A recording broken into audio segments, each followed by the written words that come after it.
Padre Celestial, en esta mañana una vez más te damos gracias, Señor, por tu amor, por tu bondad, por tu largura de ánimo con nuestras vidas, por tu paciencia. Gracias por tu fidelidad, Padre. Señor, en esta hora queremos escucharte, que estamos reunidos como iglesia, queremos escuchar tu voz. Para ello, Señor, te pedimos por la vida de nuestro hermano Roberto en esta hora, que toda tu gracia, Señor, le asista para que comparta lo que tú has puesto en su corazón. Encomendamos a nuestro hermano Roberto a tu gracia, en el nombre de Jesús, Padre. Que así sea, para tu gloria. Amén. Amén. Gracias, hermano Héctor, gracias.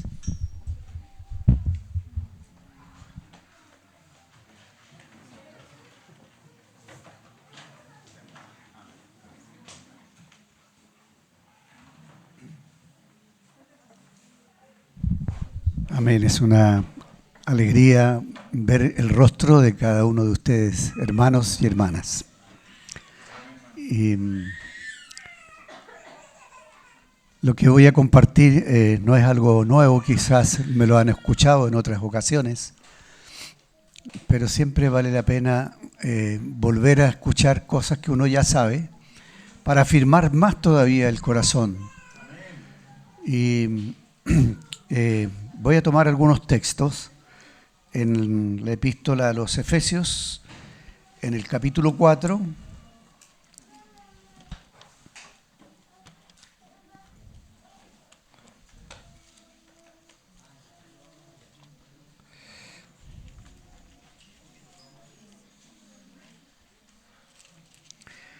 Capítulo 4 de Efesios.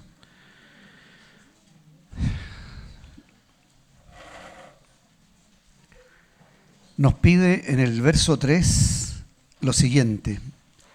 Nos pide ser solícitos en guardar la unidad del Espíritu en el vínculo de la paz.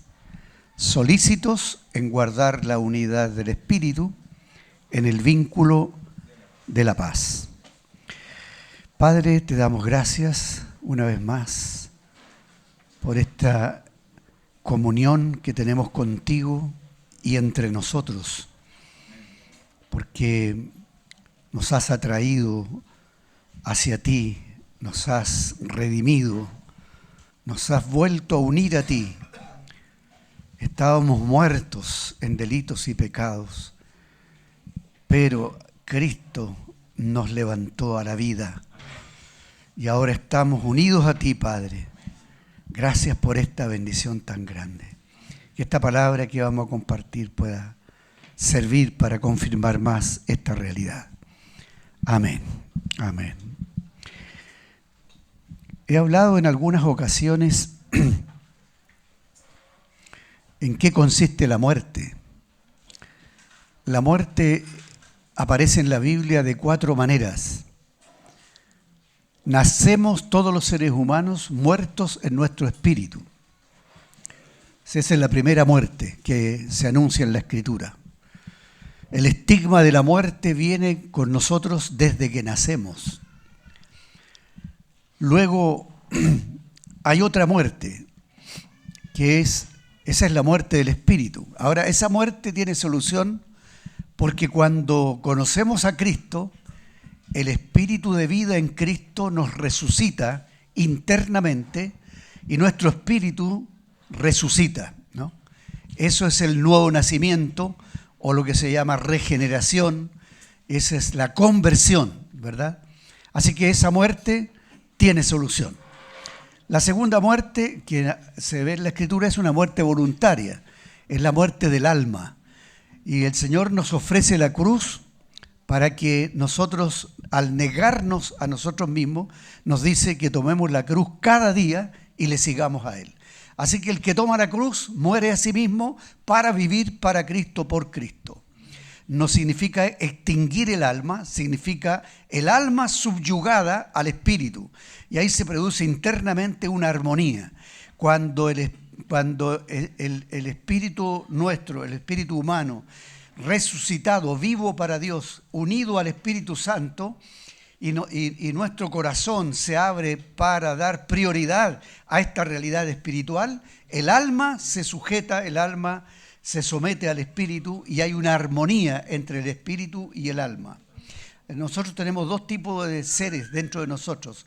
¿Somos carne o somos espíritu? ¿Somos alma o somos espíritu? Si vivimos por el alma, vivimos por el hombre exterior. Si vivimos por el espíritu, vivimos de acuerdo al hombre interior. Así que tenemos dos tipos de hombre, el hombre exterior y el hombre interior. Y se nos llama a que nosotros siempre vivamos renovando, manteniendo la vida del hombre interior. Amén. Vivamos por el hombre interior, por el espíritu. Ahora, esa es la segunda muerte. La tercera muerte es la muerte física. Cuando morimos físicamente, dejamos de existir, se separa el espíritu del alma y del cuerpo, porque somos espíritu, alma y cuerpo. El espíritu vuelve a Dios y estamos conscientes. Los que se han muerto, que son de Cristo, están gozando en el paraíso con Dios, están conscientes y disfrutando la presencia de Dios. Su alma está dormida, pero su espíritu está despierto para Dios. Pero el cuerpo está muerto, el cuerpo es materia, el cuerpo se queda acá, el cuerpo es tierra, es polvo, y por lo tanto ha habido una separación ahí. Se separa el espíritu del alma, el alma se separa del espíritu también, y ambos se separan del cuerpo. De tal manera que la muerte es separación, división, separación. Ese es el sinónimo de muerte, es separación. Ahora, la separación más grave, la muerte física tiene solución porque nosotros, los que han muerto, o nosotros los que vivimos, estamos aguardando el día de la redención de nuestro cuerpo. Estamos gimiendo por eso, de tener un cuerpo incorruptible, ¿no es cierto? Así que esa muerte también tiene solución. La que no tiene solución es la muerte eterna. Cuando la persona muere y no ha creído en Cristo, no se ha reconciliado con Dios, no se ha convertido, no ha experimentado este cambio, esta transformación de nacer de nuevo, esa persona va a quedar eternamente separada de Dios. Y esa muerte no tiene solución porque es una separación eterna. Qué tremendo es eso. Solo pensarlo es algo que estremece. Así que qué temor debiera subir a nuestros corazones por estar en comunión con Dios. Amén. Ahora aquí en este texto que he leído se nos pide guardar la unidad del Espíritu, y no es la unidad del Espíritu humano, sino que es la unidad del Espíritu Santo, la unidad que provoca el Espíritu Santo cuando nos ha regenerado y está morando el Espíritu Santo en nosotros.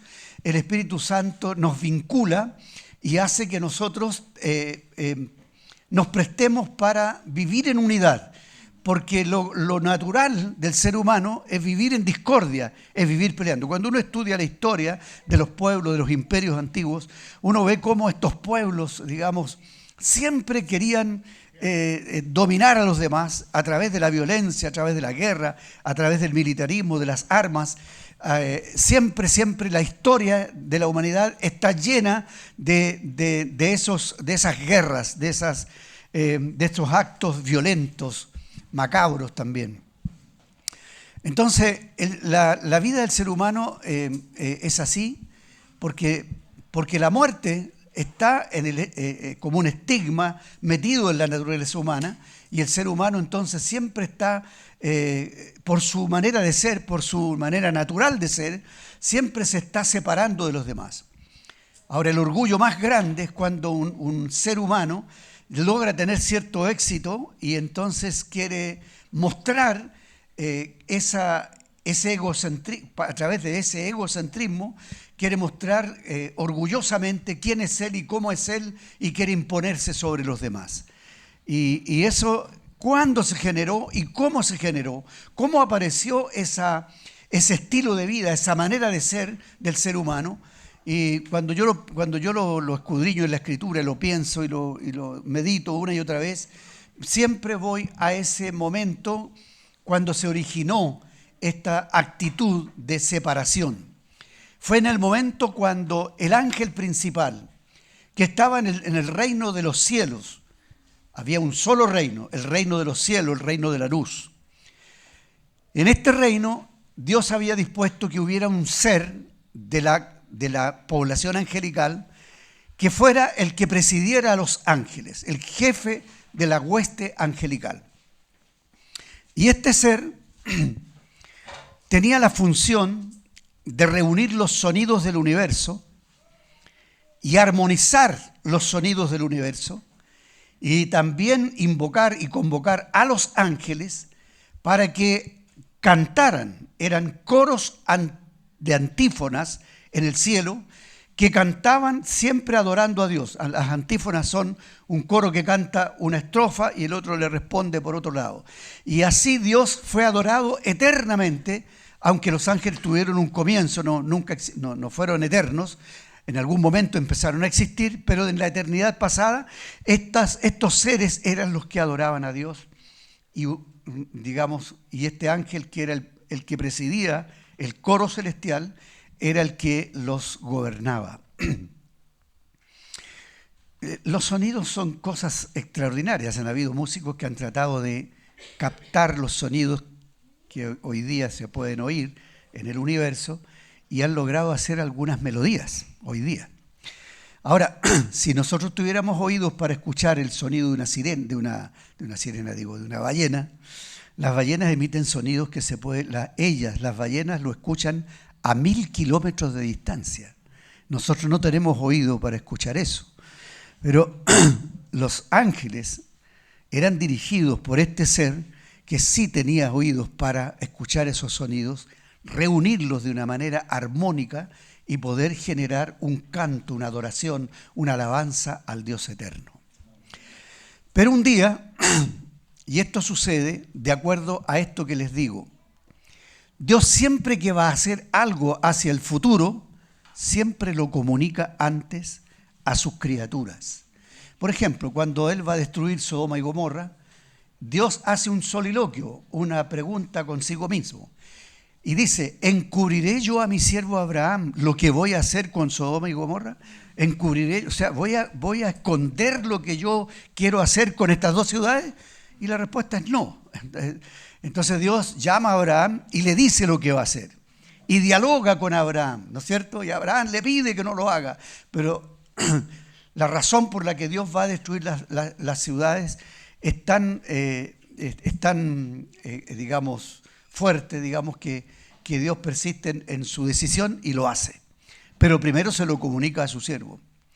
El profeta Amós, que en el siglo VIII enfrentó a los príncipes, a los reyes de Israel, ¿no es cierto? Y a toda la población de Israel, y a los sacerdotes, a los falsos profetas, a los hechiceros. Este profeta Amós escribe en el capítulo 2 de su libro, dice, porque Dios no hará nada, dice Jehová el Señor no hará nada sin descubrir su secreto a sus siervos los profetas. O sea, ¿qué pensaba Dios hacer en esa época con las 10 tribus del norte de Israel? Era someterlos a una disciplina, a un cautiverio, con el reino de los asirios.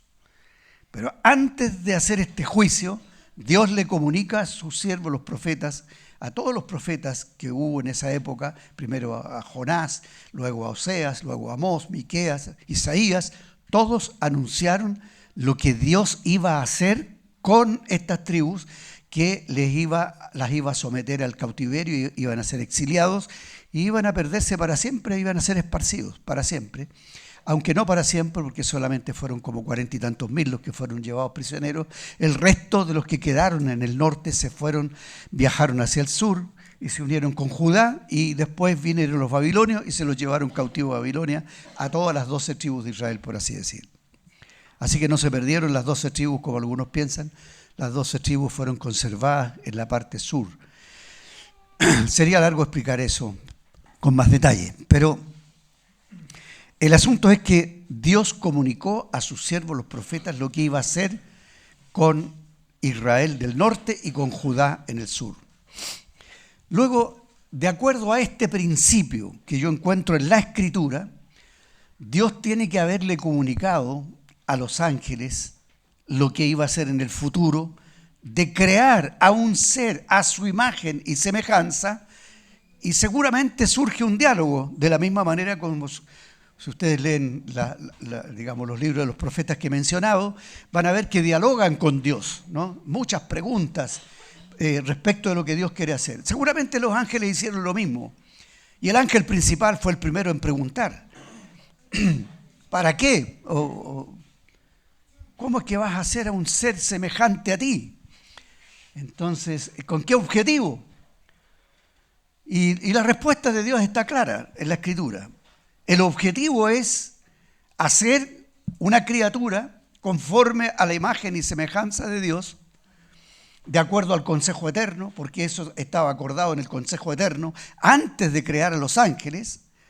Ese acuerdo ya estaba desde la eternidad, que un día Dios haría a un ser semejante a Él, y se acordó que de los tres, el Hijo de Dios se iba a encarnar y asumiría nuestra humanidad y se haría hombre, y no se haría león, ni jirafa, ni mono, sino que se iba a hacer hombre, tampoco se iba a hacer ángel, sino que el Dios en la persona de su Hijo se iba a encarnar y tendría un cuerpo humano por toda la eternidad, una naturaleza humana y divina por toda la eternidad.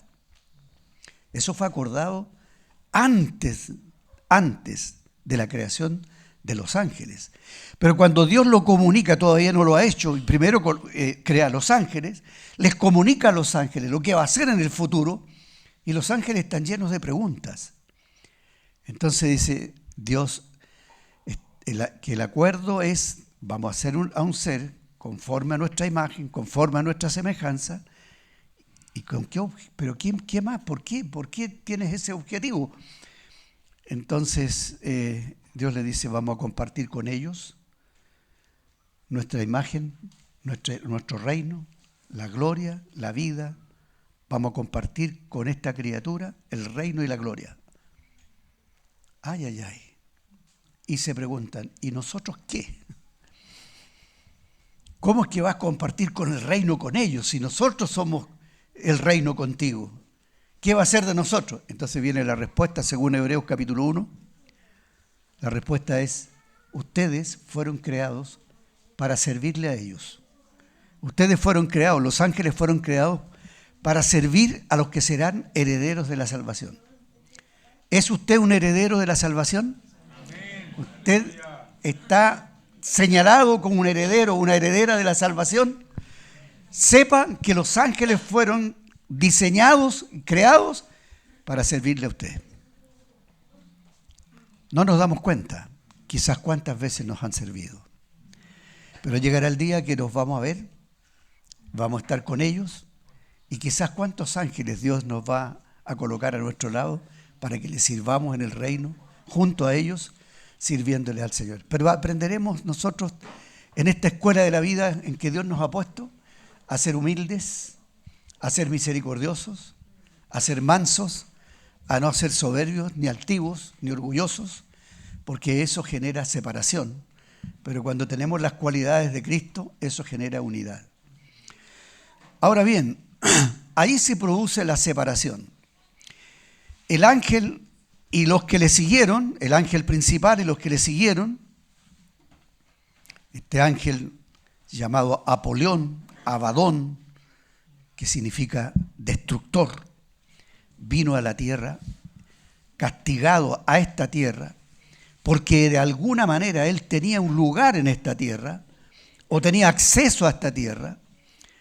Cuando supo que en la tierra iba Dios a desarrollar este plan, él fue castigado a venir a esta tierra, porque era como él, según dicen los teólogos, que era como el lugarteniente de la tierra, de este planeta, este ángel. Y cuando él viene aquí, él creó el caos en su rebeldía en contra de lo que Dios ha dispuesto. ¿Dónde surge la división? ¿Dónde surge la muerte? ¿Dónde surge esto de estar dividido, de estar separado? Surge de no estar de acuerdo con Dios. Hay una ruptura y por lo tanto esta ruptura, producto del celo, de la envidia, surge la envidia, surge el celo. Eso no existía antes, pero empezó a existir del momento cuando este ángel siente que Dios tiene un plan superior a lo que él está diseñado a hacer, pero Dios tiene un plan superior y eso no lo puede soportar.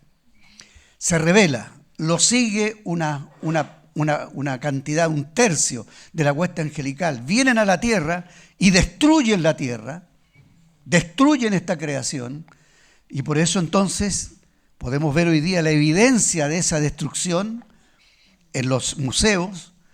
Me tocó estar en el museo de Yale, en la Universidad de Yale, en New Haven, en Estados Unidos, con el hermano ¿cómo se llama este hermano? No, el hermano que era árabe, que caminaba con nosotros, el hermano Samaín, el hermano Samaín. Con él, con Carlito Samaín, fuimos con Gonzalo también, el año 2000, no, el año 98 estuvimos allá. Y fuimos al museo y nos encontramos con una familia de dinosaurios petrificados en el museo. La pierna del dinosaurio era más alta que este poste y la tocámosla, y era un hueso petrificado. Y subimos al tercer piso y estuvimos frente a frente a la cara y tocamos, así casi tocamos los dientes, los colmillos de la dentadura del dinosaurio. Y estaban los demás dinosaurios, la familia, los hijos de los dinosaurios. Estaba el macho y la hembra y estaban los hijos, todos petrificados ahí, en un tremendo salón. Y el hermano Samaín dijo, wow, dijo, él no creía que pudiera haber existido. Para él eran fantasías, leyendas, mitología, pero es verdad, los dinosaurios existieron. Hubo una creación anterior a esta creación que nosotros conocemos, anterior al hombre. Y el Génesis dice que en el principio era Dios, y el Espíritu de Dios se movía sobre la faz de las aguas, y la tierra, la versión Reina Valera dice, la tierra estaba desordenada y vacía, pero del hebreo al español es, la tierra se volvió desordenada y vacía. Y es la misma palabra que se emplea para expresar lo que le ocurrió a la esposa de Lot cuando se volvió estatua de sal. Entonces la tierra es la misma palabra. Ahí la Reina Valera dice, ahí se volvió, la esposa de Lot se volvió, pero no sé por qué allá en el Génesis dice estaba. Debería decir se volvió, la tierra se volvió. Ahora, ¿quién puede volver lo que está ordenado en algo desordenado? ¿Quién puede destruir algo que está bellísimo, en algo armónico, algo que funciona en una unidad que tiene pluralidad o que tiene diversidad, pero que es una belleza de conjunto? ¿Quién puede destruir eso? El destructor, ¿no es cierto? El Apolión, el Abadón, que se llama en español es destructor. Entonces Dios recreó la creación y crea al hombre, pero está aquí la serpiente. Y uno se pregunta, ¿pero por qué Dios permitió que estuviera la serpiente? Y la serpiente tipifica, el lenguaje simbólico, la serpiente está tipificando a este destructor. ¿Y qué es lo que hace? Emplea su cultura para inyectarla en el ser humano, que él sabe que es este ser el que Dios tiene, con el que Dios tiene predestinado o tiene preparado el plan de hacer un ser semejante a él. Entonces, lo primero que hace es destruir este plan. Quiere destruirlo, ¿no? Ahora, ¿por qué Dios lo permite? ¿Por qué Dios permite el mal? El mal no se origina en Dios, pero Dios lo permite. ¿Y por qué lo permite? Porque no tiene otra manera de probar lo que Él quiere hacer. Si Dios hubiera creado a un ser que nunca hubiera estado expuesto al mal, el ser humano tal vez nunca habría conocido lo que es el mal. Ahora, ¿Dios quería que el hombre conociera el mal? No es que Dios lo quisiera, no es que fuera su voluntad. Dios no quería que el hombre conociera el mal. Dios siempre quiso que el hombre evitara el mal. Ahora, ¿por qué Dios quería evitarlo?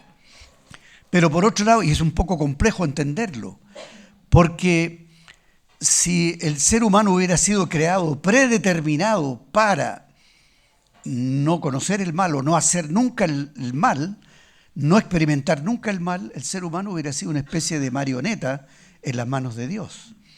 Sin tener voluntad, sin tener libre albedrío, sin tener sentimientos o emociones o razonamiento, sin tener una libre voluntad, el ser humano hubiera sido un ser predeterminado para hacer siempre lo bueno y nunca hubiera conocido ni experimentado lo que es el mal. Ahora, quizás esa respuesta no satisface completamente nuestros pensamientos. Tenemos que ir más allá todavía. Pero Dios le dice al ser humano, le dice al hombre, Adán, que no coma del árbol de la ciencia del bien y del mal, porque el día que coma, se va a separar de él. El día que coma de ese árbol, va a morir. Y la muerte, como hemos dicho, es separación en todas sus formas. De tal manera que si el ser humano come de esa fruta o de ese árbol, se va a separar de Dios. Y entonces la serpiente sabe, porque la serpiente, el destructor sabe que esa es su cultura. La cultura de los ángeles caídos tiene que ver con saber el bien y no hacerlo, y saber el mal y no evitarlo. No tiene el poder para hacer el bien y tampoco tiene el poder para evitar el mal.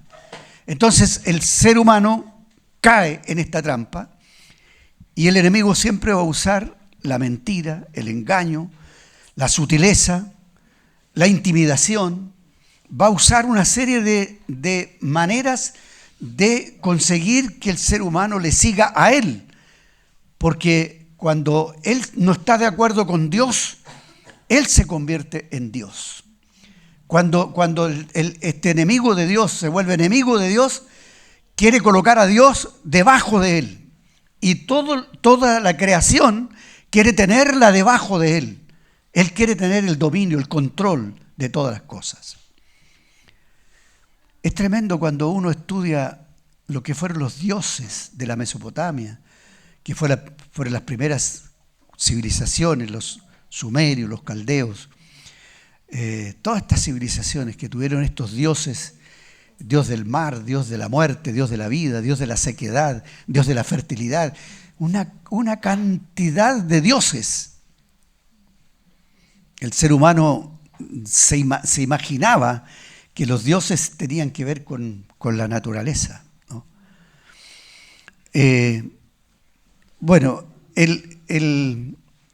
Cuando le dice, Dios sabe que el día que comas de este árbol de la ciencia del bien y del mal, ustedes van a ser como Él, sabiendo el bien y el mal. Entonces vea cómo tienta al hombre con una mentira, con un engaño, y lo hace desacreditando a Dios, lo hace colocando a Dios como un ser que no quiere compartir con el hombre su imagen, lo que Él es. Dios sabe que si ustedes comen de este árbol, ustedes van a ser como Él, y por eso que no quiere que ustedes coman de este árbol. Es una tremenda mentira, porque Dios quiere que nosotros seamos como Él, pero la manera de ser como Él es acercándonos al árbol de la vida y no al árbol de la ciencia del bien y del mal. Así que el ser humano entra en la cultura de los ángeles caídos y muere. Y entonces por un hombre, dice la Escritura, entró la muerte a toda la humanidad. Por un solo hombre, por la muerte de un hombre, viene ahora la muerte a toda la humanidad. Así que toda la humanidad es la raza de Adán. Somos descendientes de Adán. Pero vino el postrer Adán, el Señor Jesucristo. porque en Cristo termina la raza de Adán. Ahora, va a continuar para los que no se asocian con Cristo. Y hay solamente dos cabezas de la humanidad, Adán y Cristo. Y nosotros nos asociamos con uno o con otro. Nosotros estamos asociados con Cristo y los que están asociados con Adán están muertos en sus delitos y pecados. Porque en Adán todos mueren, pero en Cristo, los que son de Cristo viven, resucitan. Los que son de Cristo, la muerte ha desaparecido de ellos. Y si la muerte es separación, hermanos, entonces entre nosotros no tiene que haber muerte. Entre nosotros no tiene que haber división, no tiene que haber separación. Y por eso se nos dice que tenemos que ser solícitos en guardar la unidad del Espíritu, porque es el Espíritu Santo el que nos ha traído la vida. ¿Sobre qué base? Sobre la base de lo que hizo Cristo el día que Él murió. El día que Cristo estaba en la cruz, dijo: Dios mío, ¿por qué me has desamparado? Estaba el Señor Jesucristo, el Hijo de Dios, que había vivido eternamente unido al Padre y al Espíritu Santo, y nunca jamás en toda la historia de la eternidad, si es que se puede decir historia, porque no hay historia para atrás, porque es eternidad, sin tiempo, sin límites, y en todo ese tiempo eterno nunca había habido ni siquiera una fisura en la relación del Padre con el Hijo, pero ahora había llegado la hora, el momento en que el Padre y el Hijo por primera vez se iban a separar, y de hecho eso ocurrió, porque cuando Cristo murió fue hecho y considerado por Dios como pecador, como maldito, y por lo tanto Cristo estaba cargando con nuestra muerte, con la muerte de toda la raza de Adán.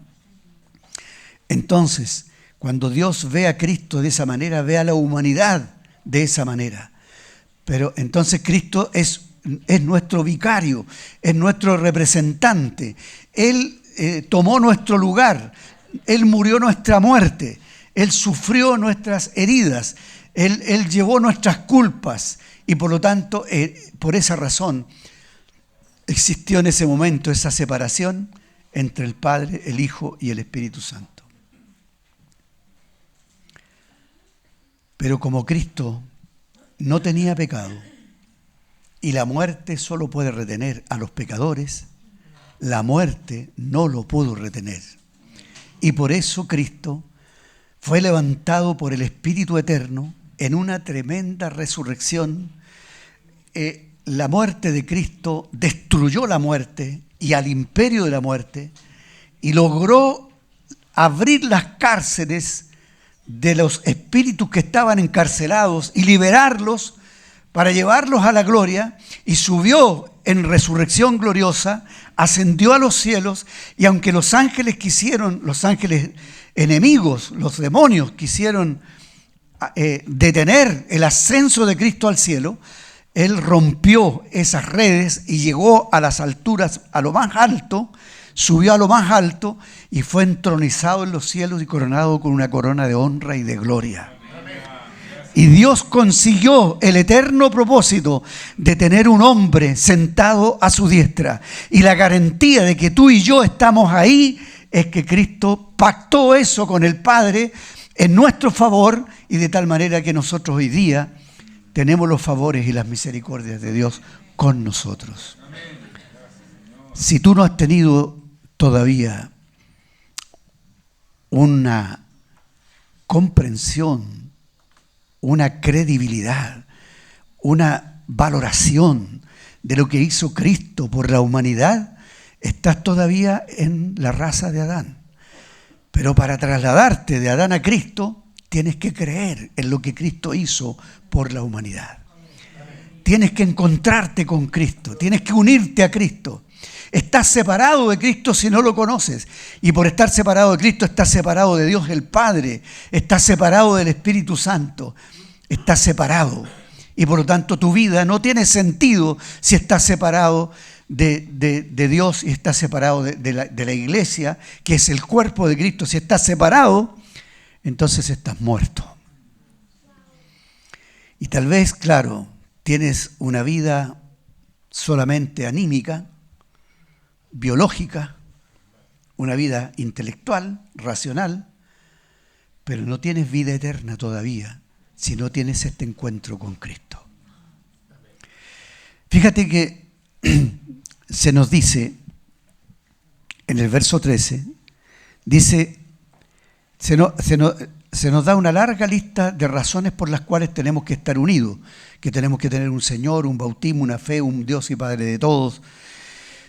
Pero al final dice, hasta que todos lleguemos a la unidad de la fe y del conocimiento del Hijo de Dios, a un varón perfecto a la medida de la estatura de la plenitud de Cristo.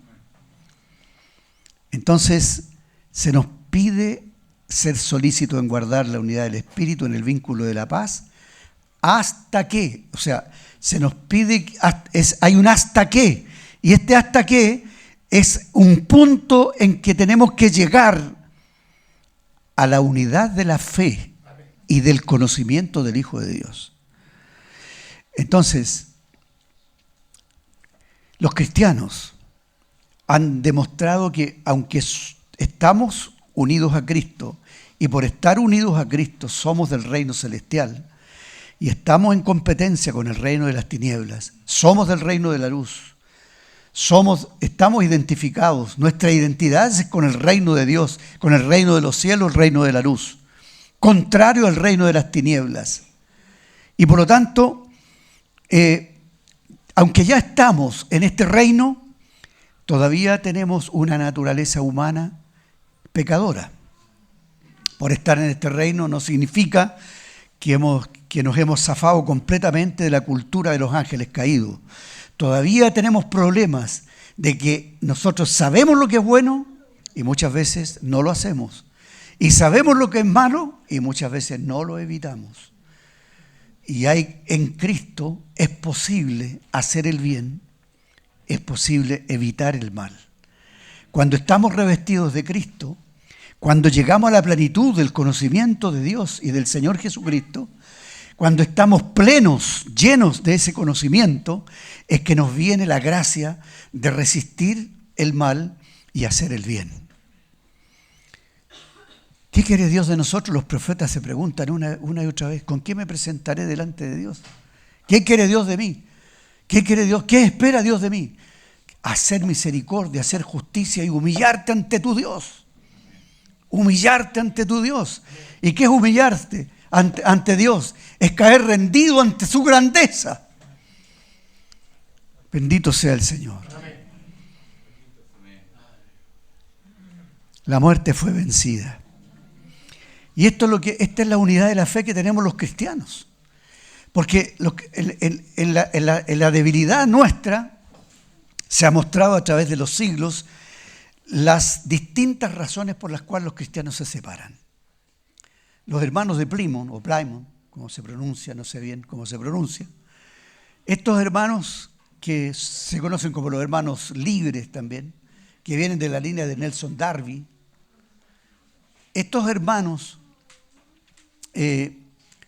son muy celosos de la doctrina y no aceptan a un hermano que tome la cena del Señor si primero no conoce, en los primeros 6 meses que se está reuniendo, que conozca toda la doctrina y todo lo que ellos creen, porque si en un punto no cree como ellos creen, entonces no puede tomar la cena del Señor. Pero estos hermanos tan celosos de la sana doctrina se han dividido en Estados Unidos más de 500 veces. Los bautistas en Estados Unidos se han dividido más de 200 veces. ¿Qué es lo que separa a los cristianos? Los primeros cristianos, ¿cuánto se demoraron en creer en la Trinidad? Porque había cristianos que no tenían idea de lo que era la Trinidad. Y tuvo que haber un concilio mundial de iglesias en el siglo IV, el concilio de Nicea, para que hubiera unanimidad con respecto, porque estaban divididos. Estaban los arrianos que no creían en la Trinidad y estaban los otros que creían en la Trinidad. Y claro, prevaleció la doctrina de la Trinidad. Y aunque nosotros de ahí para adelante, todos los cristianos católicos y evangélicos creemos en la Trinidad, todavía hoy día hay testigos de Jehová y unitarios que no creen en la Trinidad.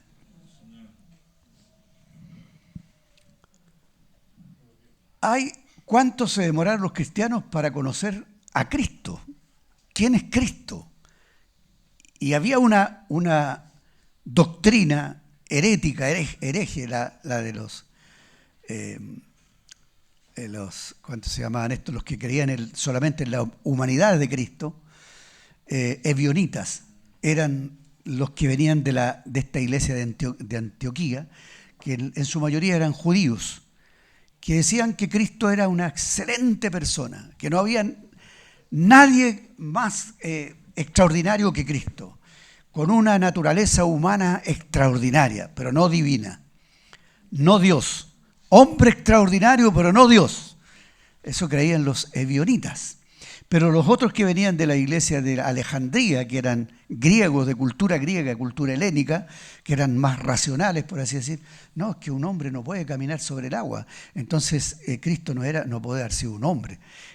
Tenía apariencia humana, pero Cristo era solamente divino, extraordinariamente divino, pero no humano. Y estas dos tendencias, ¿no? Estas dos doctrinas, digamos, los que creían solamente en la divinidad y no en la humanidad, y los que creían en la humanidad y no en la divinidad, son los que generaron todas las herejías que han habido a través de los siglos con respecto a la persona o a la naturaleza del Señor Jesucristo. Entonces los cristianos se han dividido por diferencias doctrinales. Al final tuvo que haber un concilio, también un concilio mundial, donde se llega dogmáticamente a el conocimiento de quién es Cristo. Cristo es Dios encarnado, 100% divino, 100% humano. Jesucristo es Dios manifestado en forma humana. Amén. Y eso lo creemos todos los cristianos, excepto estos cristianos que tienen todavía quizás estos dogmas equivocados, por así decir. Pero ¿qué es lo que hace que nosotros, aquí en Chile, tenemos no sé cuántas iglesias serán, como entre 40 y 50 iglesias, están habiendo cada día más interés de hermanos caminar con nosotros? A fines de julio tengo un viaje a Punta Arenas. Un sobrino mío que estaba a cargo de una congregación tuvo conflictos con los pastores de la congregación porque él había formado una congregación, mi sobrino, y estaba como postulando a ser el pastor de esa iglesia, y nombraron a otro pastor de la iglesia madre, por así decir, y fue allá a decirle: ¿saben? Ustedes dejen este local, ustedes tienen que venir a reunir acá con nosotros, y las ofrendas que tienen en la tesorería vengan para acá. Y ahí se formó un lío. Los hermanos que estaban con mi sobrino no quisieron hacerle caso a estos pastores y piden caminar con nosotros en esta obra que nosotros hacemos. Así que tengo que viajar a Punta Arenas. Y como habíamos iniciado una obra en Punta Arenas hace años atrás y quedaron como 10 hermanos que todavía están ahí, vamos a tratar de unirlos con este grupo de hermanos que están con mi sobrino. Así que se abrió una obra en Algarrobo, se está abriendo una obra en este momento en los Andes. Hay un hermano nuestro que está predicó en una iglesia evangélica, y muchos hermanos lo reconocen a él como el pastor, y con los celos que hubo en el pastor que estaba ahí al frente, se complicó la cosa y el hermano tuvo que salir. Pero el hermano se puso en la calle a predicar en una plaza con un parlante, y toda la gente se junta a escucharlo ahí en la plaza. Así que me está pidiendo que lo vaya a ver, y voy a ir con los hermanos de Colina y con otros hermanos. En Cisterna tenemos un hermano que hace tiempo atrás se le murió el abuelo en los Andes, y más de 30 familiares estuvieron en la reunión, y muchos de ellos se convirtieron y están llamando constantemente al hermano Mauricio Osorio, lo llaman para decir: ¿cuándo vas a venir? Te estamos esperando, tenemos un lugar donde nos vamos a reunir. Así que ya hay un buen número de hermanos en los Andes. Y así se va. Estoy atendiendo una iglesia aquí en La Pintana. El hermano, ¿cómo se llama? El Alonso, está de novio con una chica que es hija de un pastor aquí en La Pintana. Y el pastor fue a las reuniones en Recoleta, estuvo en la reunión de varones que tuvimos en la cisterna el otro día. Han estado en otras reuniones y el hermano vio esta realidad que nosotros tenemos y quiere caminar con nosotros, y me dijo: hermano, yo no quiero estar más solo. Me invitó un día a su congregación: no quiero estar más solo, quiero caminar con ustedes. Tiene como 20 o 30 hermanos con él. Así que la obra sigue creciendo. Ahora, ¿qué es lo que hace que nosotros creamos lo mismo? ¿Por qué no somos mormones? ¿Por qué no somos testigos de Jehová? ¿Por qué no somos adventistas? ¿Por qué no somos bautistas? ¿Por qué no somos pentecostales? Tenemos una identidad, una revelación que nos hace creer lo que creemos. ¿Y qué es lo que define nuestra fe? Que en las cosas absolutas nosotros no tenemos diferencias en lo que es absoluto. En las cosas relativas podemos tener diferencias, pero en las cosas que son opinables. Pero hay cosas que no son opinables. La Trinidad no es opinable. La divinidad de Cristo, las dos naturalezas de Cristo en una sola persona, eso no es algo opinable. Y así hay muchas cosas. La salvación, la redención, de lo que hemos hablado esta mañana, cómo se produjo la restauración de la unidad, ¿no? Que estaba perdida, que estábamos separados, estábamos destituidos de la gloria de Dios. Pero la obra redentora de Cristo fue lo que logró la unidad. Y por lo tanto, entonces, hermanos, debido a todo esto, el año 2002 fuimos con el hermano Gonzalo a Brasil, y el hermano Carlos Didier nos dio una dirección en Belo Horizonte para visitar a la iglesia donde él había pertenecido. Y allá supimos quién era el hermano Cristian Chen. Nosotros no teníamos idea quién era el hermano Cristian Chen, no lo conocíamos. Y supimos que este hermano estaba vinculado con el hermano Stephen Kong, que había caminado con Watchman Nee, y nosotros habíamos leído mucho a Watchman Nee. Así que, de alguna manera, tuvimos contacto con estos hermanos, y el año 2003, el hermano Cristian Chen estaba en Chile y predicó el primer mensaje que se llamó El misterio de su voluntad. Libro que fue traducido a un idioma de un país de África, por un hermano que estaba en el gobierno de este país, y manda el libro escrito, traducido en su idioma a Chile, al hermano Gonzalo, y cuando viene el hermano Cristian en el año 2004, ve el libro y en un idioma tan extraño, no sabía qué es lo que estaba viendo, y de repente en la contratapa ve su fotografía y se impresionó, y ahí supimos que Eritrea se llamaba este país, se llama Eritrea, y cuando el presidente de Eritrea asume el gobierno, y está este hermano ahí, en un grupo que eran los que eran parte del gobierno, les comunica que muerte a los cristianos, persecución a los cristianos, encarcelamiento a los cristianos, y se prohíbe la Biblia y se prohíbe el cristianismo en Eritrea. Y el hermano que tradujo el libro del hermano Cristian Chen, El misterio de su voluntad, se llama el libro, si no lo tiene, léalo, porque lo tenemos disponible el libro. Y este hermano huyó con 20 hermanos, y la iglesia en Temuco les enviaba dinero para que comieran, porque no tenían qué comer. Pero a los 20 días de que habían salido y estaban viviendo con las ofrendas de los hermanos de Temuco, estos hermanos dicen: hermano, no nos envíen más dinero porque ya estamos trabajando en el país que nos ha recibido. Mire la honestidad, la honradez de los hermanos. Y cuando contamos esta historia, ahora recién fuimos a Estados Unidos en diciembre y estuvimos con la familia del hermano Cristian Chen, y estuvimos en la iglesia que formó el hermano Cristian Chen tanto en Nueva York como en otras ciudades. Y en Nueva York habían más de 300 hermanos, todos chinos. Y la familia del hermano nos invitaron a un restaurante donde habíamos más de 20 en una mesa redonda, en un cuarto especial, en un restaurante especial, y le contamos esta historia, y la familia lloraba de saber estas historias que ellos no conocían. Bendito sea el Señor, hermanos. Pero ¿por qué le cuento esto? Porque esta obra, cómo fue que el Señor nos unió con el hermano Héctor, con el hermano Sergio, con el hermano Rodrigo, con Marcelo, con Cristian, con Rubén, cómo fue que nos unió el Señor, ¿no?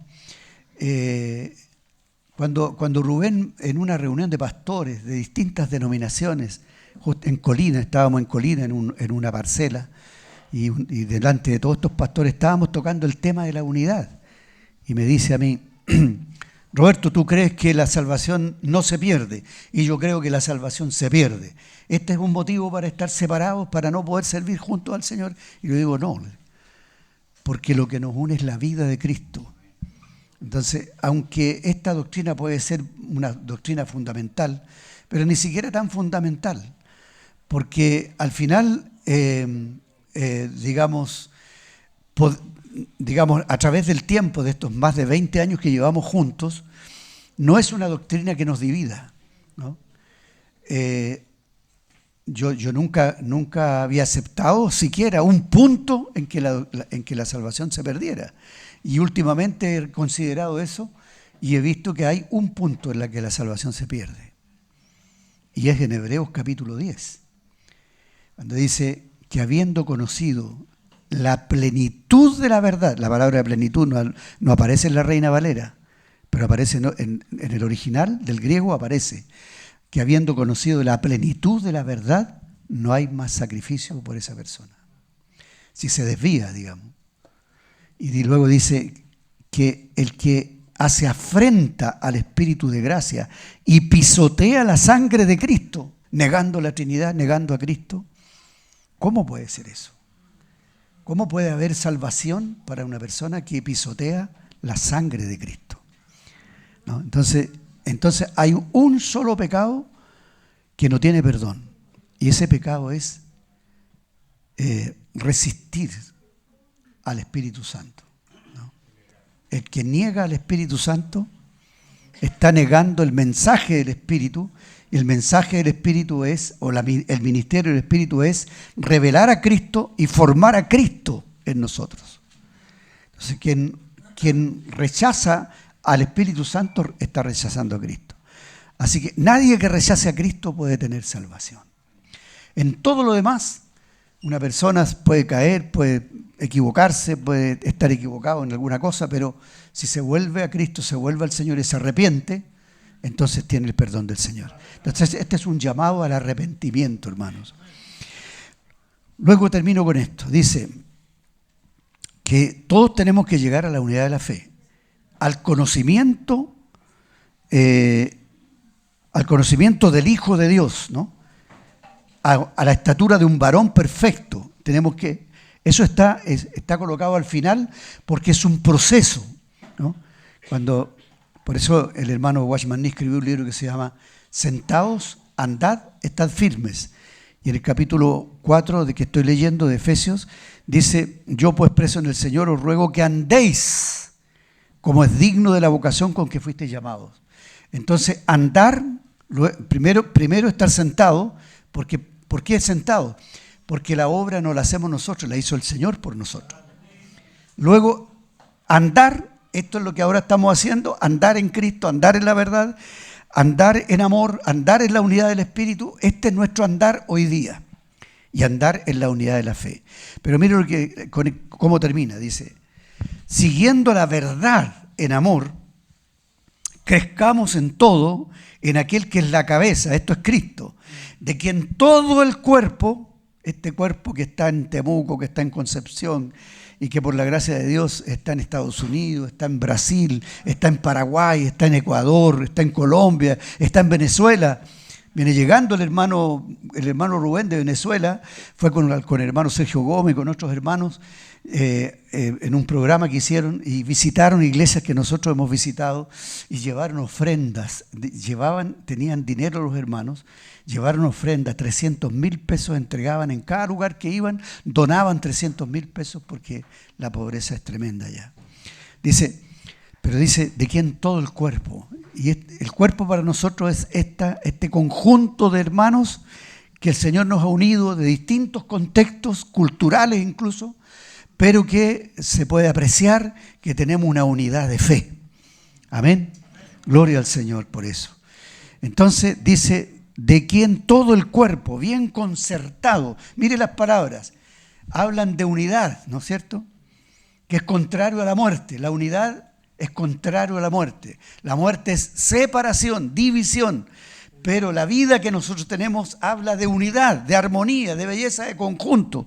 Y dice, bien concertado y unido entre sí por todas las coyunturas que se ayudan mutuamente, según la actividad propia de cada miembro, recibe su crecimiento para ir edificándose en amor. Ahora les voy a dar una ilustración. Bueno, el hermano Ángel ya conoce esta historia y parece que también Bastián la conoce. La presenté el otro día en una reunión Me parece una ilustración tan buena para confirmar lo que estamos diciendo. Esto es una guitarra, pero esta guitarra técnicamente tiene una cabeza, esto es cabeza, y este es el cuerpo.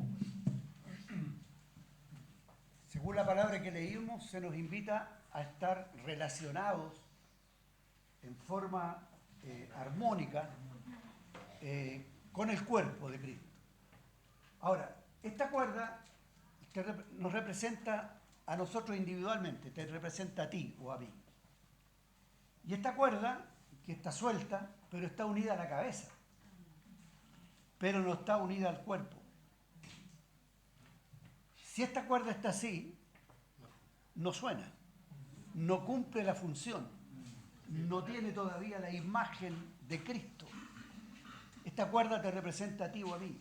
Si tu relación es solamente con Cristo, pero no con el cuerpo, y estás en la iglesia solo para venir un día a la semana, el resto de la semana andas por tu propia cuenta, en los bordes, desinteresado, desconectado, entonces no estás sonando, no estás dando el sonido que se espera que des. Ahora, esta cuerda está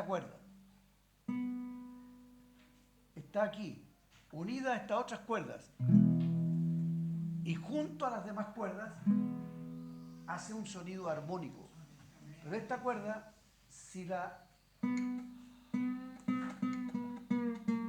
¿qué le pasa? Un cristiano desafinado no tiene vida de conjunto, no tiene vida de cuerpo, no tiene vida armónica. Estás desafinado. Entonces, ¿qué es como? Una iglesia desafinada. Hermanos que no están unidos, no están guardando la unidad del Espíritu, no están sintiendo lo mismo, una misma mente, un mismo parecer, un mismo espíritu. Entonces, hermano, qué importante es considerar esto. Amén. Y eso aplícalo a tu matrimonio. Aplícalo a tu familia, a tu casa. Y aplícalo aquí a la iglesia. Amén. Voy a estar compartiendo, después que termine el hermano Rubén, con un mensaje, con un estudio que va a hacer la Escuela de la Obra para los ancianos.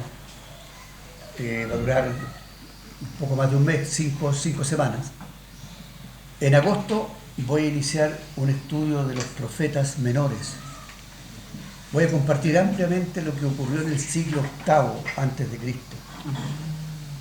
Y les invito, hermanos, que se conecten, porque